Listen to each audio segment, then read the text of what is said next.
नमस्कार सर्वांना. स्वागत आहे आपल्या एका नवीन यूट्यूब ब्लॉगमध्ये. तसंच आपल्या चॅनलमध्ये ज्याचं नाव आहे दिव्या मांढरे ब्लॉग. तर चला, सुंदर अशा दिवसाची सुरुवात झालेली आहे आणि खूप दिवसानंतर आजचा हा जो ब्लॉग आहे तो येत आहे. तर सॉरी, तुम्हाला खूप जास्त वेट करायला लागतो आपल्या ब्लॉगसाठी, बट आता तसं काही होणार नाही. कंटिन्यू ब्लॉग्स येणार आहेत आपले. सो आता बघूयात आजचा दिवस कसा जातोय आणि कसा नाही. तर आज मला हे सोडायला येणार आहेत ऑफिसला, कारण की आज यांना ड्युटी इथे आहे. सो मग म्हटलं चला यांच्यासोबतच जाऊयात आज, कारण की कंटिन्यू टाईम काय भेटत नाही असं सोबत जाण्यासाठी.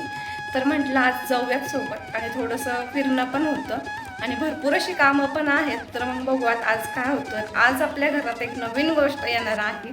तर त्यासाठी तुम्ही कंटिन्यू करा, जेणेकरून तुम्हाला माहीत पडेल की कशी आहे ती गोष्ट आणि कशी नाही. So stay tune.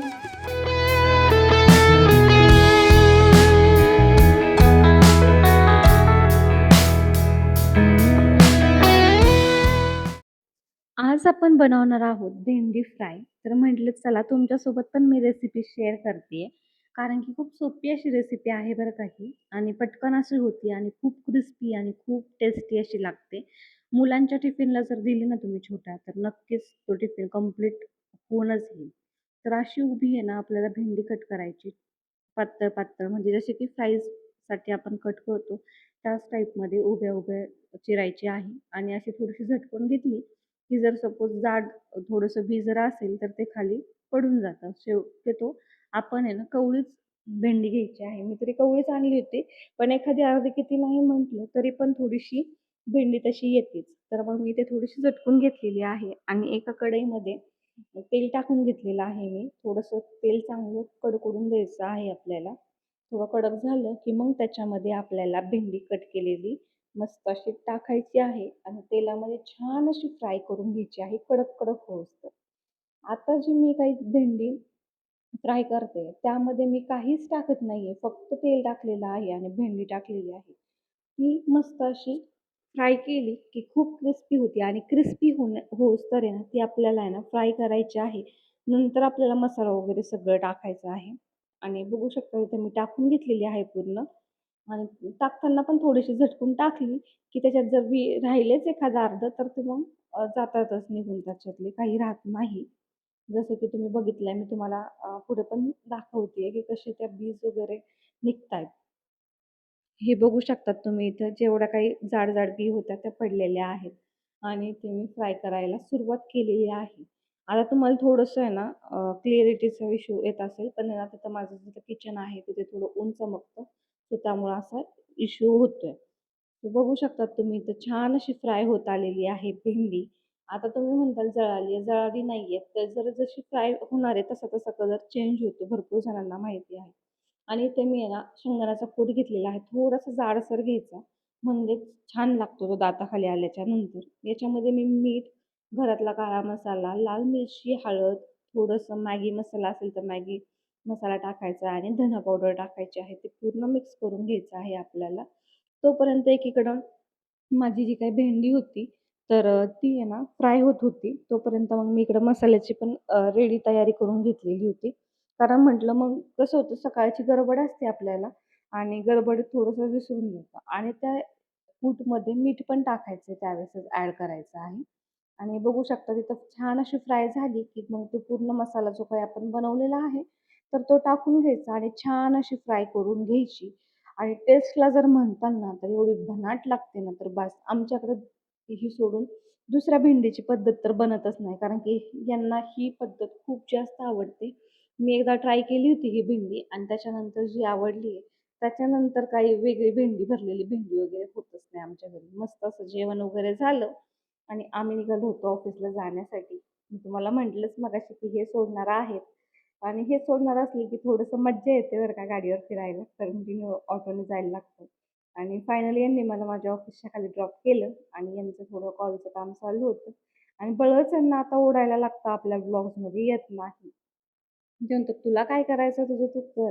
फक्त मला काही त्रास देऊ नको." आणि त्यानंतर मस्त असं एडिटिंग करताना आहे ना, हे छान असे कबूतर आले होते आणि कंटिन्यू आमच्या ऑफिसच्या तिथं म्हणजे ज्या विंडोमध्ये आहे ना, कबूतर येतातच आणि खूप छान असं वाटतं बरं का ते आल्याच्या नंतर.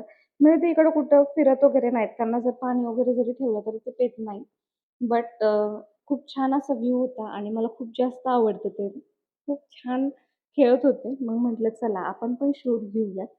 त्यानंतर थोडंसं बोर असं झालं होतं मला. आज मी अ, एकटी होते म्हणजे माझ्यासोबत जे सर होते, तर ते सुट्टीवर होते. सो त्यामुळं मग मला दोन्ही जणांचं काम करायचं होतं आणि ते मी हेडफोन लावून गाणे पण ऐकत होते आणि माझी कामं पण सुरू होते. कारण की गाण्याच्या ट्यूनमध्ये काय काम करू शकते आणि काय नाही ना, हे फक्त मलाच माहिती आहे. तेवढी एनर्जी येते ना त्यानी तर बास. त्यानंतर माझ्या नणंदबाई आलेल्या होत्या आज नगरमध्ये. सो त्यांचं काम होतं. हे आणि ते दोघं जण तिकडे काम करत होते. त्यानंतर आम्ही केलेला आहे नाश्ता मस्त enjoy.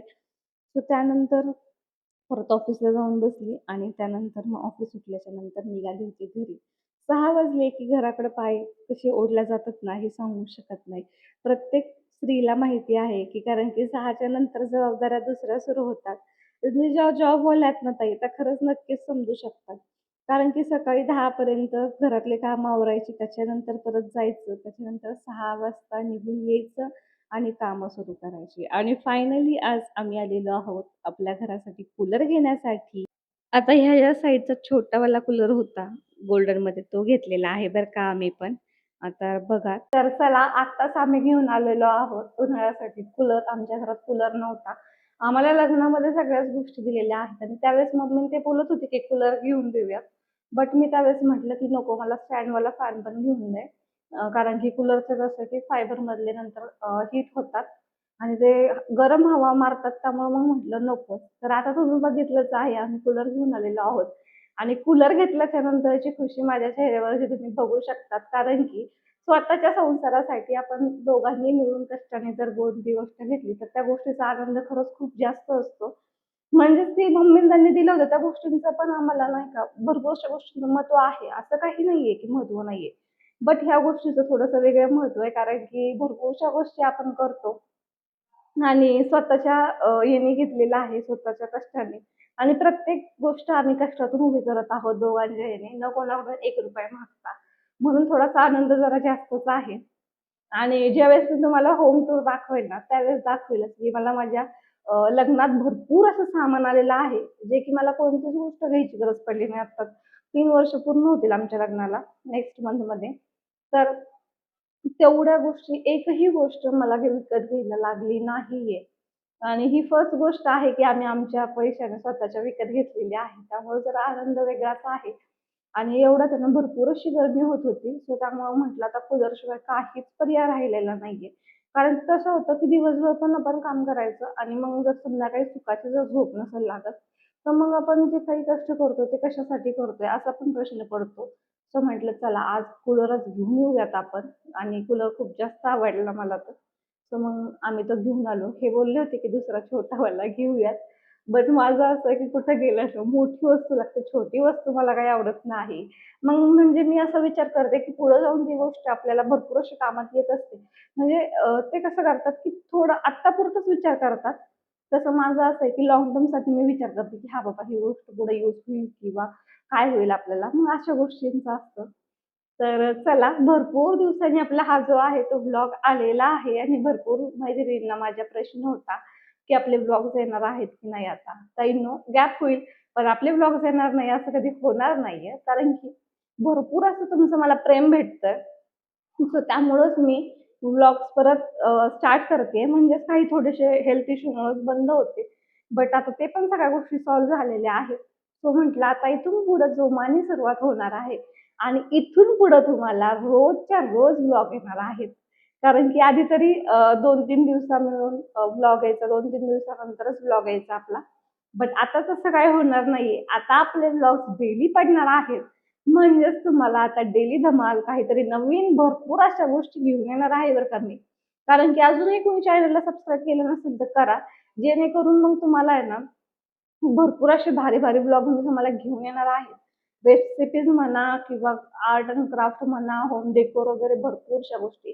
Fashion related, makeup, facials वगैरे, परत भरपूरशा टिप्स वगैरे मी पार्लरच्या पण तुमच्यासाठी घेऊन येणार आहे. कारण की मी ऑलरेडी पार्लरचा कोर्स कंप्लीट केला होता. ज्यावेळेस मी 10th कंप्लीट झालं माझं त्यानंतरच मी लावला होता तो क्लास. सो मग भरपूरसं असं नॉलेज आहे मला त्या गोष्टींबद्दल. सो माझ्याकडे बुक्समध्ये वगैरे भरपूरशे गोष्टी आहेत. सो मग म्हटलं तुमच्यासोबत का ना मी शेअर करू. अ, भरपूर अशा गोष्टी आहेत, बट मला त्या काही रिव्हील करायच्या नाहीयेत लगेच. सो त्यामुळेच मग तुम्ही आपल्या चॅनलला सबस्क्राईब करा, जेणेकरून तुम्हाला ते बघायला भेटेल. आणि स्पेशल म्हणजे आता आमची अॅनिव्हर्सरी येत आहे मेमध्ये. तिच्या दुसऱ्या आठवड्यामध्ये आमची अॅनिव्हर्सरी आहे. सो त्यावेळेस तर तुम्हाला व्लॉग छानसा बघायला भेटेल. त्यामुळे मी काही गोष्टी आत्ताच रिव्हील करत नाहीये. सो त्यामुळं आपल्या चॅनलला सबस्क्राईब करा. आणि आता लवकरच भेटूयात आपल्या एका नवीन YouTube व्लॉगमध्ये. तोपर्यंत काळजी घ्या. Bye bye.